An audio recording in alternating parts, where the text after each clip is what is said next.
നമസ്കാരം. Doctor here പരിപാടിയിലേക്ക് സ്വാഗതം. കഴിഞ്ഞ ഒരു മാസത്തിനിടെ 3 കുട്ടികളാണ് കേരളത്തിൽ പേ വിഷബാധയേറ്റു മരണമടഞ്ഞത്. അത് വാക്സിൻ എടുത്തിട്ടും എങ്ങനെയാണ് ഇത് സംഭവിക്കുന്നത് എന്നുള്ളൊരു ചോദ്യമാണ് കേരളം മുഴുവൻ ചർച്ച ചെയ്തത്. വളരെ ഞെട്ടലോടെയും ആശങ്കയോടെയുമാണ് നമ്മൾ ഈ വാർത്ത കേട്ടത്.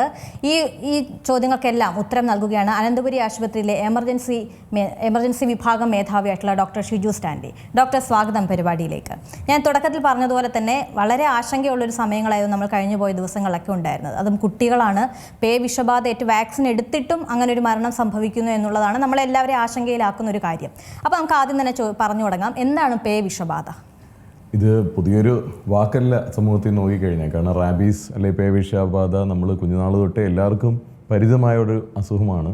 നമുക്കറിയാം ഇത് എങ്ങനെയാണ് പകരുന്നതെന്ന് എല്ലാവർക്കും അറിയാം. ഇതൊരു ജസ്റ്റ് ഒരു വൈറൽ ഇൻഫെക്ഷനാണ് ആക്ച്വലി. റാബീസ് വൈറസ് എന്നാണ് നമ്മൾ പറയുന്നത്, RNA virus. Basically infected animals, നമ്മൾ അനിമൽസ് എന്ന് പറയുമ്പോൾ നമ്മൾ എസ്പെഷ്യലി നമ്മൾ കൂടുതലായിട്ട് നമ്മൾ കാണുന്ന നമ്മൾ പട്ടികൾ തന്നെ, പട്ടി, പൂച്ച, അതും അല്ലെങ്കിൽ ഏത് വൈൽഡ് അനിമൽസ് ഏതിലും വരാം. നമ്മൾ കാറ്റർ ചെയ്യുന്ന ഏത് അനിമൽസ് വഴിയും നമുക്ക് പകരാൻ സാധ്യതയുള്ളൂ. കാരണം അതൊരു ഇൻഫെക്റ്റഡ് അനിമൽ ആണെങ്കിൽ ആ മൃഗം നമ്മളെ മനുഷ്യരെ കടിക്കുകയോ എന്തെങ്കിലും ചെയ്തു കഴിഞ്ഞാൽ ഈ വൈറസ് നമ്മളെ ശരീരത്തോട്ട് കടക്കുകയും പിന്നെ ആ ഇൻഫെക്ഷൻ നമുക്ക് പകരുന്നതാണ് നമ്മൾ റാബീസ് ഇൻഫെക്ഷൻ വൈറസ് ഇൻഫെക്റ്റഡ് ആയിട്ടുള്ള അല്ലെങ്കിൽ പേ വിഷ ബാധിച്ചു എന്ന് പറയുന്ന ഒരു രോഗത്തെക്കുറിച്ച് നമ്മൾ പറയുന്നു. എസ്പെഷ്യലി വാക്ക് തന്നെ ഭ്രാന്ത് എന്നാണ് ലാറ്റിൻ വാക്കിൽ പറയുന്നത്. ലാറ്റിൻ അങ്ങനെയാണ് ഇതിനൊരു റാബീസ് ലാറ്റിൻ വേർഡ് പറഞ്ഞാൽ ഭ്രാന്ത് എന്നാണ് പറയുന്നത്. അതുപോലെ ഒരു ഭ്രാന്ത് ഉണ്ടാക്കുന്ന പോലത്തെ ഒരു അവസ്ഥ ഉണ്ടാക്കും എന്ന് പറഞ്ഞാൽ അത് വളരെ ക്രിട്ടിക്കലുമാണ്. എല്ലാവർക്കും അറിയാം, വൺസ് റാബീസ് വന്നു കഴിഞ്ഞാൽ 100% മരണമാണ്.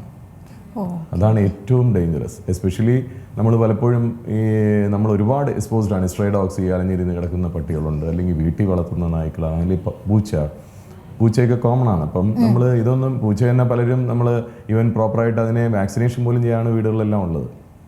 അപ്പോൾ ഇങ്ങനത്തെ കാര്യങ്ങൾ വഴി നമുക്കൊന്ന് സ്പ്രെഡ് ചെയ്ത് കഴിഞ്ഞാൽ, അപ്പോൾ അത് ഏറ്റവും വേഴ്സ് സിനാരിയോ എന്ന് പറഞ്ഞാൽ ഇത് നമ്മൾ ബൈറ്റ് ചെയ്യുമ്പോൾ ഉണ്ടാകുന്നത് തന്നെ ഈ വൈറസ് നമ്മളെ ശരീരത്തിൽ കയറുന്നത് നെർവ്സ് വഴി ന്യൂറോൺസ്, നമ്മൾ ന്യൂറോ മസ്കുലർ ജംഗ്ഷൻ, ആദ്യം നെർവ് സെൽസിൻ്റെ ഒരു ജംഗ്ഷൻ അവിടം വഴി ട്രാൻസ്മിറ്റ് ചെയ്ത് ഈ നെർവ്സ് നേരെ മുകളിലോട്ട് കയറി നമ്മൾ സ്പൈനൽ കോഡ് വഴി എന്ന് പറയുന്നത് സുഷുമ്ന നാഡി വഴി നേരെ കയറി തലച്ചോറിലെത്തും. അതാണ് CNS, സെൻട്രൽ നെർവസ് സിസ്റ്റം. അവിടെ നിന്നാണ് പിന്നെ അടുത്ത് വീണ്ടും ടുവേർഡ്സ് നമ്മളെ സലറി ഗ്ലാൻഡ്, നമ്മളെ കോർണിയയിലോട്ട്, ലാക്രിമൽ ഗ്ലാൻഡ്, അതുപോലെ മറ്റ് അവയവങ്ങളിലോട്ടൊക്കെ സ്പ്രെഡ് ചെയ്ത് പിന്നെ അത് പൂർണ്ണമായിട്ട് മരണത്തിലോട്ട് പോകുന്ന ഒരു സ്റ്റേജിൽ വരുന്നു. അപ്പോൾ അത് തന്നെ നമുക്ക് എല്ലാവർക്കും ലക്ഷണം ഉടനെ കാണണമെന്നില്ല.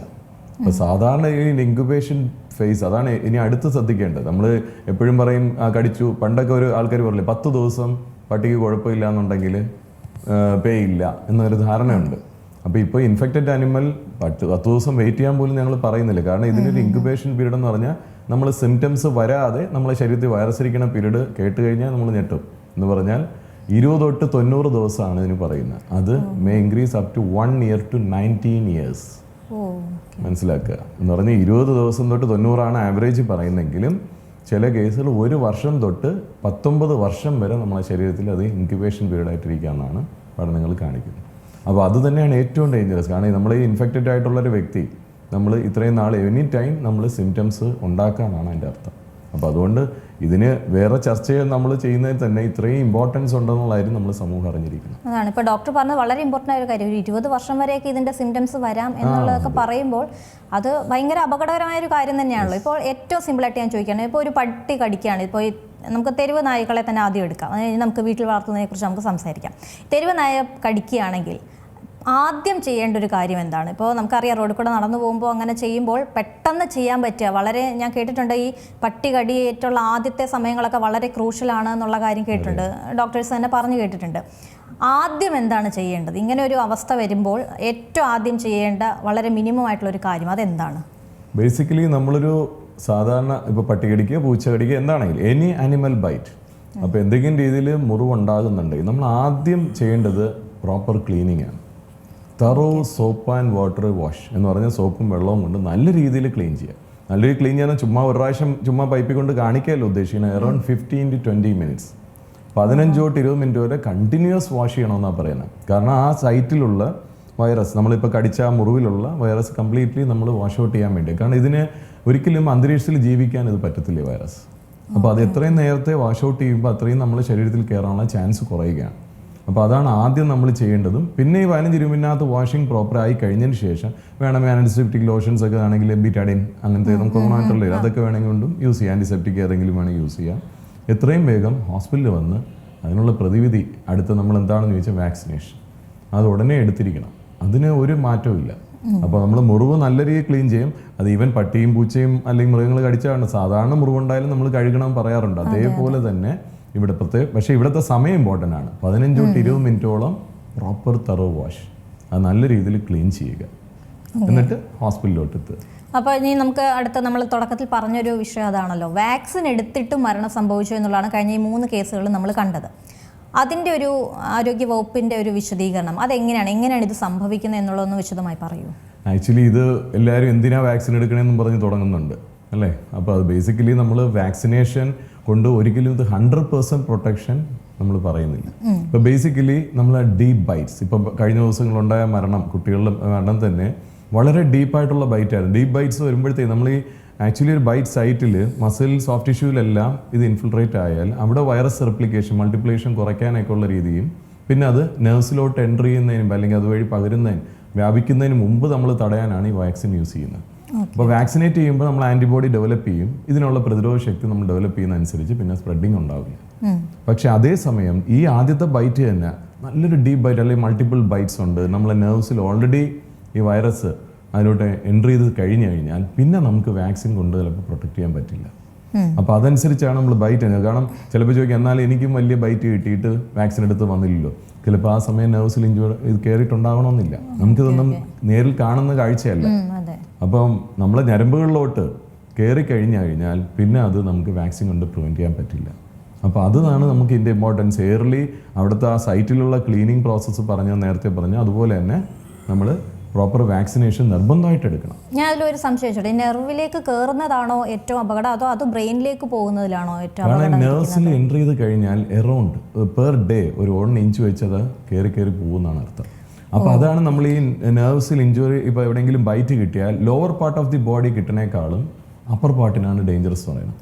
Upper part in the sense ഇപ്പോൾ കാലും കൈയും നോക്കിക്കഴിഞ്ഞാൽ ബ്രെയിനുമായിട്ട് അടുത്ത ഏതാണ്? കൈയാണ്. അതേപോലെ തന്നെ നമ്മൾ മുഖത്തോ കഴുത്തിലോ നമ്മൾ അപ്പർ പാർട്ട് ഓഫ് ദി ബോഡിയിലെല്ലാം കിട്ടുമ്പോൾ പെട്ടെന്ന് ഇൻഫെക്ഷൻ സ്പ്രെഡ് ചെയ്യാനുള്ള ചാൻസ് കൂടുതലാണ്. അപ്പോൾ നമുക്കിത് പ്രിവെന്റ് ചെയ്ത് നിർത്താനുള്ള ഒരു ടൈം കിട്ടണമെന്നില്ല.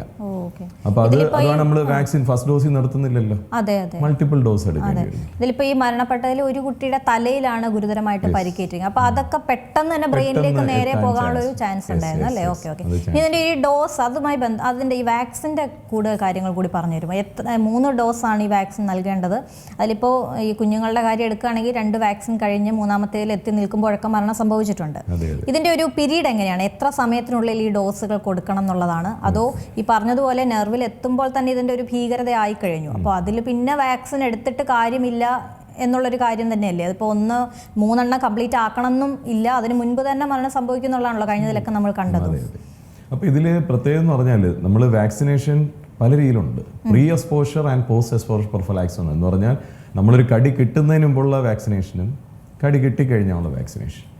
അപ്പോൾ അതിൽ പ്രീ എക്സ്പോഷർ എന്ന് പറഞ്ഞാൽ കടി കിട്ടുന്നതിന് മുമ്പുള്ള വാക്സിനേഷൻ നമ്മൾ അഡ്വൈസ് ചെയ്യുന്നത് കൂടുതലും ഈ മൃഗങ്ങളുമായിട്ട് ഇടപഴകുന്ന വ്യക്തികൾ, എസ്പെഷ്യലി ഇപ്പോൾ ഒരു എക്സാമ്പിൾ നമ്മൾ സമൂഹത്തിൽ പട്ടിപിടുത്തക്കാർ കാണില്ലേ, പെറ്റ് ഷോപ്പിൽ നിൽക്കുന്ന ആൾക്കാർ, അതേപോലെ വീട്ടിൽ തന്നെ നമ്മൾ പെറ്റ്സ് ഉള്ള ഒരു അനിമൽസ് ഹാൻഡിൽ ചെയ്യുന്ന ആൾക്കാരില്ലേ, പട്ടി പൂച്ച ഇങ്ങനത്തെ എല്ലാം ഉള്ളവരൊക്കെ കഴിവതും എടുക്കുന്നതാണ് ബെറ്റർ. അപ്പോൾ ഇതിൽ 0-7 2 ഡോസ് എടുത്താണ് പ്രീ എക്സ്പോഷർ എന്ന് പറഞ്ഞാൽ പട്ടി കടി കിട്ടുന്നതിനും എടുക്കരുത്. എന്നാൽ അത് ശേഷം നമ്മളൊരു കടി കിട്ടുകയാണെങ്കിൽ ഞാൻ പറയുന്നത് പെറ്റ് ഷോപ്പിലോ അല്ലെങ്കിൽ വീട്ടിലുള്ള മൃഗം കടിച്ചോ അല്ലെങ്കിൽ പട്ടികളെ ഹാൻഡിൽ ചെയ്യുന്നവർ, അപ്പോൾ അവർക്കൊരു കടി കിട്ടിയാൽ അതിൽ കാറ്റഗറി 1, 2, 3 എന്നുണ്ട്. നമ്മൾ കാറ്റഗറി 1 എന്ന് പറഞ്ഞു കഴിഞ്ഞാൽ നമ്മൾ സാധാരണ ഇല്ല ടച്ച് ചെയ്യുക, തൊട്ടാലൊരിക്കലും പകരില്ല, അല്ലെങ്കിൽ ലിക്കിങ് ഇൻടാക്ട് സ്കിൻ എന്ന് പറഞ്ഞാൽ നമ്മുടെ തോലിൽ മുറിവൊന്നും ഇല്ലാത്തടുത്ത് സലൈവ എന്തെങ്കിലും കോണ്ടാക്ട് വന്നു, ഇത് നമ്മൾ കാറ്റഗറി 1 എന്ന് പറയും. കാറ്റഗറി 2 എന്ന് പറഞ്ഞാൽ മൈന്യൂട്ട് അബ്രേഷൻസ്, ബ്ലീഡിങ് ഒന്നും ഉണ്ടാവുന്നില്ല, അങ്ങനത്തെ രീതിയിലുള്ള ചെറിയ ഒരയുന്ന പോലത്തെ മുറിവ് എന്തെങ്കിലും ഉണ്ടാകും. അപ്പോൾ അതിനെല്ലാം നമ്മൾ കാറ്റഗറി 2 എന്ന് പറയും. എന്നാൽ കാറ്റഗറി 3 എന്ന് പറഞ്ഞാൽ നല്ല രീതിയിലുള്ള മുറിവും അതോടൊപ്പം ബ്ലീഡിങ് വൂണ്ട്, എസ്പെഷ്യലി നമ്മൾ ഓർക്കേണ്ട ബ്ലീഡിങ് വരുന്ന വൂണ്ട്. ഇപ്പോൾ ബ്ലീഡിങ് ഉണ്ടാകുന്ന വൂണ്ടാണെങ്കിൽ നമ്മൾ നിർബന്ധമായിട്ട് വാക്സിനും ഇമ്മ്യൂണോഗ്ലോബുലിനും എടുക്കണം. അപ്പോൾ മനസ്സിലായി, ഫസ്റ്റ് കാറ്റഗറിയിൽ നമ്മൾ ക്ലീനായിട്ട് തറവ് വാഷ് മതി. No vaccination category 1. Okay category 2 വരുമ്പോൾ ഒൺലി വാക്സിനേഷൻ. കാറ്റഗറി 3 വരുമ്പോൾ വാക്സിൻ പ്ലസ് ഇമ്മ്യൂണോഗ്ലോബുലിൻ. അപ്പോൾ ഞാൻ നേരത്തെ പറഞ്ഞ പ്രീ എക്സ്പോഷർ പ്രൊഫൈലാക്സിഡ് ഉള്ള വ്യക്തി എന്ന് പറഞ്ഞാൽ 0-7 2 ഡോസ് എടുത്ത വ്യക്തിയാണ് എന്ന് പറഞ്ഞാൽ പട്ടി കടിക്കുന്നതിന് മുമ്പുള്ള വ്യക്തി എടുത്തിട്ടുണ്ടെങ്കിൽ അവർ വാക്സിൻ മാത്രം എടുത്താൽ മതി. വാക്സിൻ്റെ കംപ്ലീറ്റ് ഡോസ് എന്ന് പറഞ്ഞാൽ അതിന് ഡോസ് അതുപോലെ 4 ഡോസാണ് നമ്മൾ പറയുന്നത്. 0, 3, 7, 14 4 ഡോസ് എന്ന് പറഞ്ഞാൽ ആദ്യത്തെ എടുത്തു, അത് കഴിഞ്ഞ് 3-ാമത്തെ ദിവസം കടി കിട്ടിയെന്ന്, അടുത്ത 7-ാം ദിവസം കടി കിട്ടിയെന്ന് 14-ാമത്തെ ദിവസം.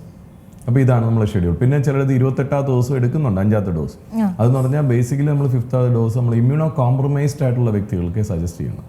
ഇമ്മ്യൂണോ കോംപ്രമൈസ് പറഞ്ഞാൽ പ്രതിരോധ ശക്തി കുറഞ്ഞ വ്യക്തികൾ, അത് കൂടുതലും നമ്മൾ വരുന്ന ഇപ്പോൾ ഒരു ക്യാൻസർ പേഷ്യൻറ്റ് അല്ലെങ്കിൽ കീമോതെറാപ്പി എടുക്കുന്നു, അല്ലെങ്കിൽ എക്സ്ട്രീം ഏജ് ഒത്തിരി പ്രായമായ ആൾക്കാർ, നല്ല ഡയബറ്റിക് അൺകൺട്രോൾ ഡയബറ്റീസ് ഉള്ള വ്യക്തികൾ, അല്ലെങ്കിൽ HIV പോലെ അങ്ങനത്തെ എന്തെങ്കിലും ഇമ്മ്യൂണിറ്റി സപ്രസ്ഡ് ആയിട്ടുള്ള വ്യക്തികൾക്ക് നമ്മൾ 28ൻ്റെയും കൂടെ പറയാറുണ്ട്. ഇത് ഞാൻ പറഞ്ഞ പ്രീ എക്സ്പോഷർ പ്രൊഫൈലാക്സ്. അപ്പോൾ ഞാൻ ഒന്നുകൂടെ പറയുന്നു, പ്രീ എക്സ്പോഷർ എന്ന് പറഞ്ഞാൽ ഒരിക്കൽ 0-7 എടുത്തിട്ടുള്ള വ്യക്തിയാണെങ്കിൽ ഈ 4 ഡോസ് എടുക്കുക, അവിടെ ഇമ്മ്യൂണോഗ്ലോബുലിൻ വേണ്ട. എന്നാൽ ഇനി അടുത്ത് പോസ്റ്റ് എക്സ്പോഷർ പ്രൊഫൈലാക്സ്, ഒരു പ്രൈമറി വിക്ടിം എന്ന് പറഞ്ഞാൽ ഒരു പട്ടി കടിച്ചാലുള്ള, നമുക്ക് ഇതിനു മുമ്പ് എക്സ്പോഷറൊന്നും നമ്മൾ വാക്സിനേറ്റ് ആയിട്ടില്ലെങ്കിൽ നമ്മൾ നേരത്തെ പറയാം കാറ്റഗറി 1 എങ്കിൽ എന്ത് ചെയ്യണം, ക്ലീനിങ് മാത്രം.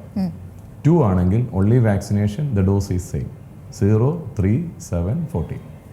ഈ 28-ാമത്തത് ഇമ്മ്യൂണോ കോംപ്രമൈസ്ഡ് എടുക്കുക. എന്നാൽ അതേസമയം കാറ്റഗറി 3 ആണെങ്കിൽ വാക്സിൻ മാത്രം പോരാ, ഇമ്മ്യൂണോഗ്ലോബുലിൻ കൂടെ എടുക്കണം. ബേസിക്കലി ആ ഇമ്മ്യൂണോഗ്ലോബുലിൻ്റെ പ്രത്യേകം എന്ന് പറഞ്ഞാൽ നമ്മൾ ഈ വാക്സിൻ എടുക്കുമ്പോൾ നമുക്ക് ആൻറ്റിബോഡി ഡെവലപ്പ് ചെയ്യാൻ കുറച്ച് ടൈം ഉണ്ട്. അതാണ് ഈ നമ്മൾ മൾട്ടിപ്പിൾ ഡോസ് ഡിഫറെൻറ്റ് ഷെഡ്യൂളിൽ ചെയ്യുന്നത് അല്ലേ. അപ്പോൾ ആ ഒരു പീരീഡ് നമ്മൾ ഈ ബൈറ്റ് കിട്ടുന്ന സ്ഥലം, ഇപ്പോൾ കയ്യിൽ ഇവിടെ ഒരു കടി കടിച്ചാൽ ഇവിടെ ഈ സൈറ്റിലുള്ള ഈ വൂണ്ടിലുള്ള ഈ വൈറസ് മൾട്ടിപ്ലൈ ചെയ്യുന്നതൊക്കെ പ്രിവെൻറ്റ് ചെയ്യുക. ആ ഏരിയയിലുള്ള എന്ന് പറഞ്ഞാൽ അതിനെ നിർജീവമാക്കുക, അതിനെ നമ്മൾ ന്യൂട്രലൈസ് ചെയ്യാൻ വേണ്ടിയിട്ടാണ് നമ്മൾ വാക്സിനേഷൻ കൂടെ ഇമ്മ്യൂണോഗ്ലോബുലിൻ പറയുന്നത്. അപ്പോൾ അത് ശരിക്കും നമ്മളൊരു ഹാഫ് ഡോസ് ആ വൂണ്ട് സൈറ്റിൽ ഇഞ്ചെക്ട് ചെയ്യും. വൂണ്ട് ഇപ്പോൾ കയ്യിൽ ഇവിടെ ആണെങ്കിൽ കയ്യിൽ നമ്മൾ ഇഞ്ചെക്ട് ചെയ്തിട്ട് ബാക്കി ഹാഫ് നമ്മൾ സാധാരണ കയ്യിൽ ഇഞ്ചെക്ട് എടുക്കുന്ന പോലെ ഡെൽറ്റോയിഡിൽ കൊടുക്കും. ഇതാണ് നമ്മൾ ചെയ്യുന്നത്. അത് ബേസിക്കലി അതിൻ്റെ പ്രിൻസിപ്പിൾ ആ ഏരിയയിലുള്ള വൈറസിനെ ന്യൂട്രലൈസ് ചെയ്യുക പെട്ടെന്ന്.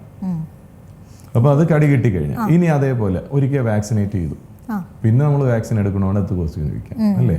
സോ ഒരിക്കൽ കംപ്ലീറ്റ് വാക്സിനേറ്റഡ് ആണെങ്കിൽ നെക്സ്റ്റ് 3 months നോ വാക്സിനേഷൻ. മനസ്സിലായി? 3 മാസത്തേക്ക് പിന്നെ നമ്മൾ വാക്സിൻ എടുക്കണ്ട. എന്നാൽ അതേസമയം 3 മാസം കഴിഞ്ഞ് കടിക്കുകയാണെങ്കിൽ നമുക്ക് 2 ഡോസ് എടുത്താൽ മതി. കംപ്ലീറ്റ് ഡോസ് വേണ്ട, 0, 3. ഇപ്പൊ ക്ലിയർ ആയി കാണുമെന്ന് തോന്നുന്നു അല്ലേ. 4 ഡോസ് പറഞ്ഞു, കടി കിട്ടിയത് 3 മാസം കഴിഞ്ഞാണെങ്കിൽ പിന്നെ 2 മതി. ഇപ്പൊ നേരത്തെ പറഞ്ഞല്ലോ ഈ വീട്ടിൽ വളർത്തുന്ന മൃഗങ്ങളെ ഇപ്പൊ അവര് വാക്സിനേറ്റഡ് ആണെങ്കിൽ അവരുടെ എല്ലാ വാക്സിനേഷനും സമയത്ത് നടത്തിയിട്ടും ഇത്തരത്തിൽ ഇങ്ങനെ കടി കിട്ടുകയൊക്കെ ആണെങ്കിൽ അത് നമ്മൾ ഭയപ്പെടേണ്ട ഒരു കാര്യമുണ്ടോ? അതോ ആക്ച്വലി നമ്മളൊരു ക്വസ്റ്റ്യൻ എന്ന് പറഞ്ഞാൽ ഇത് റാബീസ് വന്നാൽ നമുക്ക് പിന്നെ ഒരു പ്രിവെൻഷൻ ഇല്ല, മനസ്സിലാക്കണം. അപ്പോൾ ഇത് പട്ടികളും പൂച്ചയും ഒക്കെ വീട്ടിൽ വളർത്തിയാൽ ആക്ച്വലി പറഞ്ഞ ഒരു 3-4 മാസം കഴിഞ്ഞ് നമ്മൾ അതിനൊക്കെ വാക്സിനേറ്റ് ചെയ്യണം. പിന്നെ ആനുവലി അതിനുള്ള വാക്സിനേഷൻ കൊടുക്കണം പട്ടി പൂച്ചയൊക്കെ ഉണ്ടെങ്കിൽ. പക്ഷെ അതേസമയം അത് കടിച്ചാൽ നമുക്ക് എടുക്കണമെന്ന് ചോദിച്ചു കഴിഞ്ഞാൽ ഒരിക്കലും നമ്മൾ നോ പറയില്ല. കാരണം ഇതിനൊരു പ്രതിവിധിയുള്ള ഒരു അസുഖമാണെങ്കിൽ നമുക്ക് ചാൻസസ് എടുക്കാം, വേറൊരു ചാൻസ് ഇല്ല. So better to take. പക്ഷെ അത് ഞാൻ നേരത്തെ പറയാം, ഇങ്ങനെയുള്ള വ്യക്തികളെല്ലാം വീടുകളിൽ വളർത്തുന്നതായോ എന്തെങ്കിലും ഉണ്ടെങ്കിൽ പ്രീ എക്സ്പോഷർ എടുത്ത് വെച്ചേക്കുക. പ്രീ എക്സ്പോഷർ എന്ന് പറഞ്ഞാൽ 2 ഡോസ് ഞാൻ നേരത്തെ പറഞ്ഞു, അത് 2 എടുത്ത് വെച്ചിട്ട് പിന്നെ അഥവാ കടി ഞാൻ പറഞ്ഞ 2 or 3 കാറ്റഗറി പെടുന്ന ഇഞ്ചുറി വന്നാൽ ഗോ ഫോർ വാക്സിനേഷൻ. 4 ഡോസ് അങ്ങ് എടുക്കുക, ഇമ്മ്യൂണോഗ്ലോബുലിൻ വേണ്ട. അപ്പോൾ അതുകൊണ്ട് ആ ഇഞ്ചുറി വരാതിരിക്കാനുള്ള കാര്യങ്ങൾ ശ്രദ്ധിക്കുക. അത് എപ്പോഴും ഇതെല്ലാം ശ്രദ്ധിക്കേണ്ട വീട്ടിൽ വളർത്തുന്ന ആൾക്കാരുമാണ്. കൂടെ തന്നെ കിടത്തി അതിൻ്റെ വായിൽ കൈയിട്ട് കൊടുക്കുക, അതുമായിട്ട് കളിക്കുക, ഇതെല്ലാം ഒരു സ്ഥിരം കാണുന്ന കാഴ്ചയാണ്. സ്വന്തമായിട്ട് തന്നെ കൈ വായിക്കാത്തിട്ട് അത് ഫോട്ടോ എടുക്കുന്ന ഒരാൾക്കാർക്ക് ഇഷ്ടമുള്ളവരാണ്. അപ്പോൾ ഇങ്ങനത്തെ രീതിയിലുള്ള ഹാൻഡിലിങ്ങിൻ്റെ ഇഷ്യൂസാണ് പലപ്പോഴും ഇങ്ങനെ പ്രോബ്ലംസ് ഉണ്ടാകുന്നത്. അപ്പോൾ അത് പ്രിവെന്റ് ചെയ്യുക, അതാണ് ഇമ്പോർട്ടൻറ്റ്. വീട്ടിൽ വളർത്തുന്നതാണെങ്കിലും ഇതിനുള്ള ചാൻസ് കൂടുതലാണെന്നല്ലേ? നമ്മൾ ഡയറക്റ്റ് കോണ്ടാക്ട് അല്ലേ, എത്രയോ സ്ഥലത്ത് വീട്ടിൽ വളർത്തുന്ന നായി കടിച്ചിട്ട് തന്നെ അപകടം ഉണ്ടായിട്ടുണ്ട്. മനസ്സിലായില്ലേ? ഇപ്പൊ വാക്സിനേറ്റഡ് ആണെങ്കിലും നമ്മൾ ചാൻസ് എടുക്കണ്ട, അതേ ഞാൻ പറയുന്നു. കടി കിട്ടാതിരിക്കുകയും നോക്കുകയും വേണം, അതുപോലെ കിട്ടിക്കഴിഞ്ഞാൽ നമ്മൾ വാക്സിനേറ്റും ചെയ്യണം. പക്ഷെ ഇമ്മ്യൂണോഗ്ലോബുലിന്റെ കാര്യം ഒഴിവാക്കുകയും ഒരു ചെറിയൊരു പ്രൊട്ടക്ഷൻ വേണ്ടി എല്ലാവരും വീട്ടിലൊക്കെ ഇങ്ങനെ കൈകാര്യം ചെയ്യുന്നവർ ഒരു പ്രീ എക്സ്പോഷർ പ്രൊഫൈലായി 2 0-7 എടുത്തു വെക്കുക. ഇതിലിപ്പോ ഈ കുട്ടികളുടെ കേസിൽ എങ്ങനെയാണ് സംഭവിച്ചത്, അതിനെപ്പറ്റി ഡോക്ടറിന്? ഇത് കുട്ടിയുടെ കേസ് ഞാൻ നേരത്തെ പറഞ്ഞ പോലെ ഈ കടി ഡീപ്പ് ബൈറ്റ് ആയതുകൊണ്ട് അതെന്താ സംഭവിക്കുന്നത്, നമ്മളെ നെർവ്സിൽ ഡയറക്റ്റ് ആയിട്ട് ഇത് വൈറസ് അങ്ങ് എൻ്റർ ചെയ്ത് പോയി കാണണം.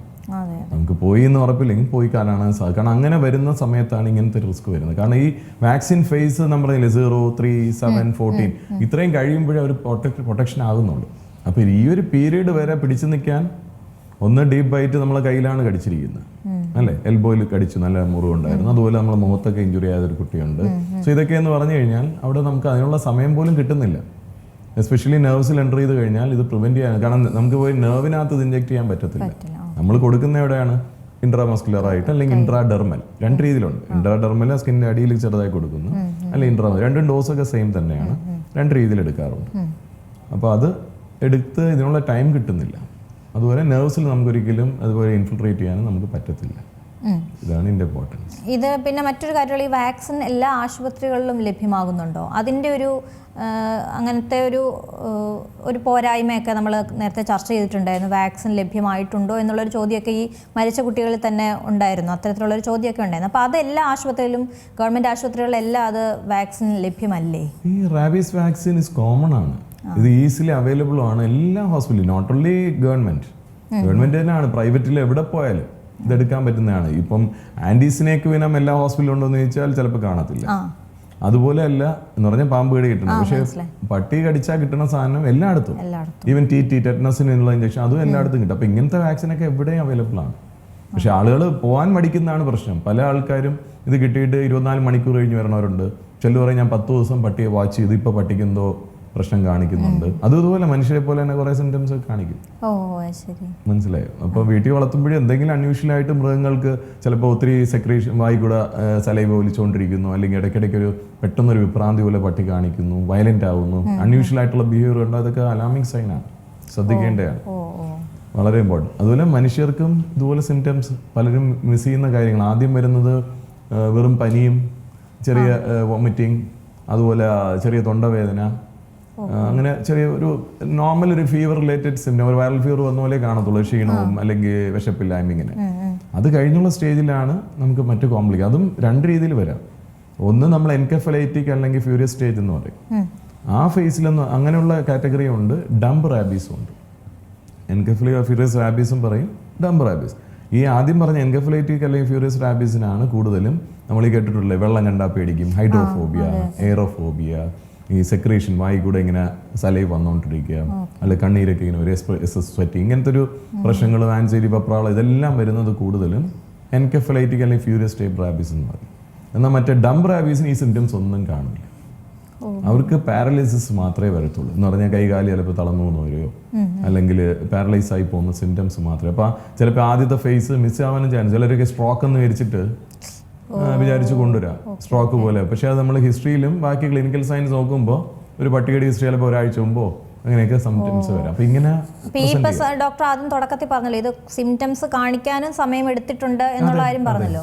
അപ്പൊ അതെങ്ങനെ നമുക്ക് മനസ്സിലാക്കാൻ കഴിയുന്നത് എങ്ങനെയാണ്? ഇപ്പൊ ഈ 3 വാക്സിനും എടുത്തു കഴിഞ്ഞിട്ടും അത് വരാനുള്ള ഒരു ചാൻസ് ഇല്ലേ?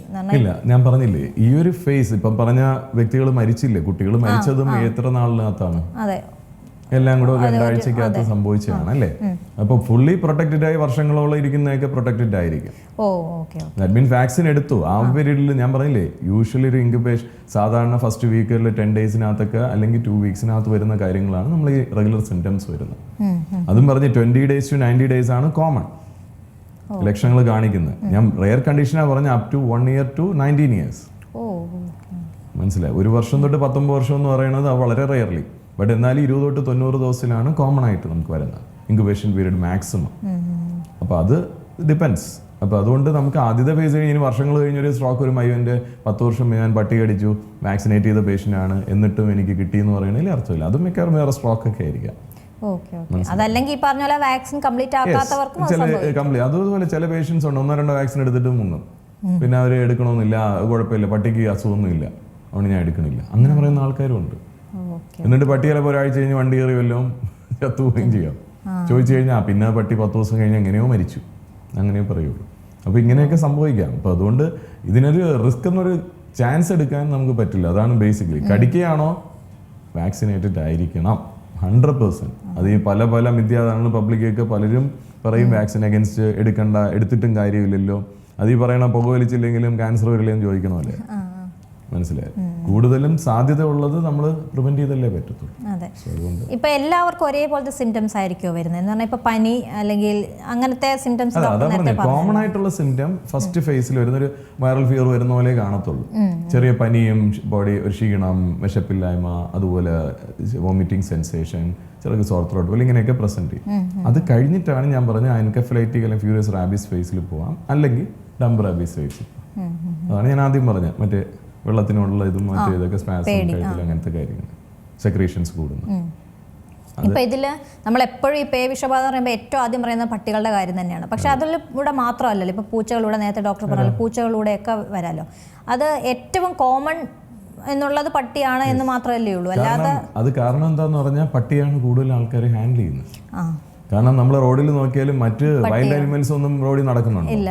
ഇല്ല. മറ്റു മൃഗങ്ങളൊന്നും കാണില്ല. ഇവ മൊബൈലിൽ മൊബൈലൊന്നും ആരും ചുമ്മാ പോയി കടിക്കുന്നൊന്നുമില്ല, നമ്മളൊന്നും അറിയുന്നില്ല. മൊബൈൽ പോലത്തെ കാര്യങ്ങൾ ഏറ്റവും കൂടുതൽ പട്ടിയാണ്. അതുകൊണ്ടാണ്. പിന്നെ പൂച്ച, ഇത് രണ്ടുമാണ് കോമൺ ആയിട്ട് കാണുന്നത്. പക്ഷെ മറ്റു മൃഗങ്ങളും വരാം.